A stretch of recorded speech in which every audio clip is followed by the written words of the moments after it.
Les chats peuvent-ils prédire l'avenir? Difficile à croire quand on regarde son fauve s'éclater avec une boule qui fait dring-dring en roulant sur le parquet. Cependant, l'histoire vraie que je vais te raconter aujourd'hui va sans doute répondre à cette interrogation.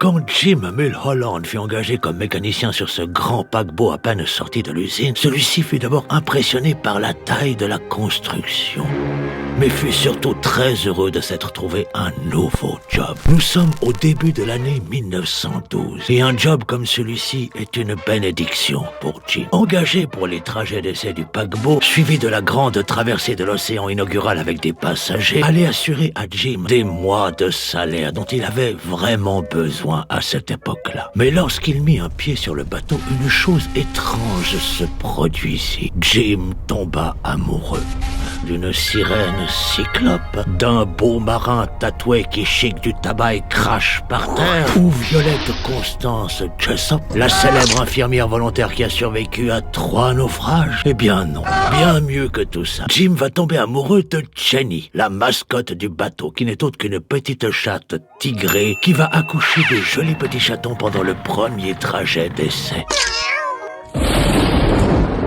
Il était courant à cette époque-là d'emmener des chats en mer pour faire fuir les rats et les souris qui traînaient particulièrement près des cuisines.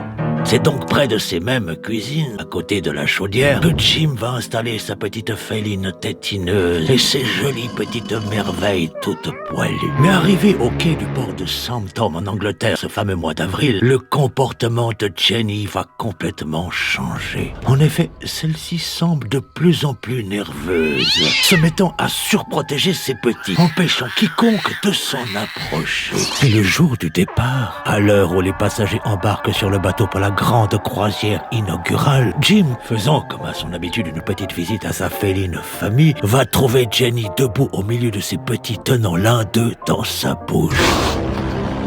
« Qu'est-ce que tu fais ?» lui dit Jim. Mais la petite chatte ne bouge pas. « T'es quand même pas devenue cannibale ?» Mais elle ne bouge toujours pas. Jim essaie de s'approcher d'elle quand subitement Jenny saute entre ses jambes et court à travers le bateau, tenant toujours le petit dans sa bouche. Jim se met immédiatement à courir après elle, et bien qu'il l'ait perdue de vue quand elle zigzaguait au milieu des passagers qui montaient sur la passerelle, retrouve sa chatte psychopathe cachée derrière un carton sur le quai.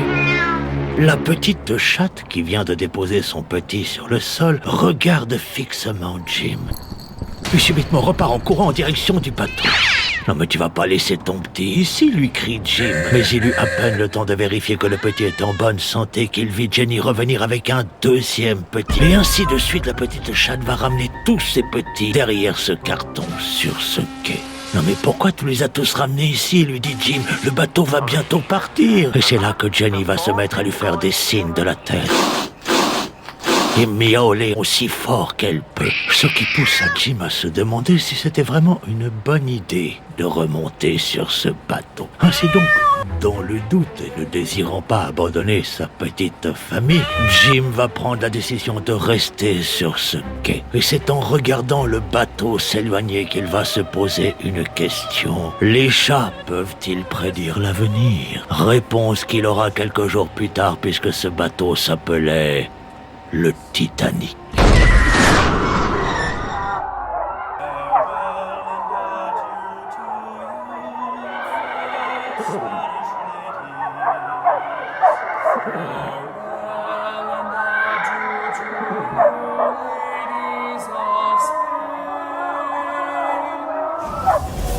We've received orders for to sail for all.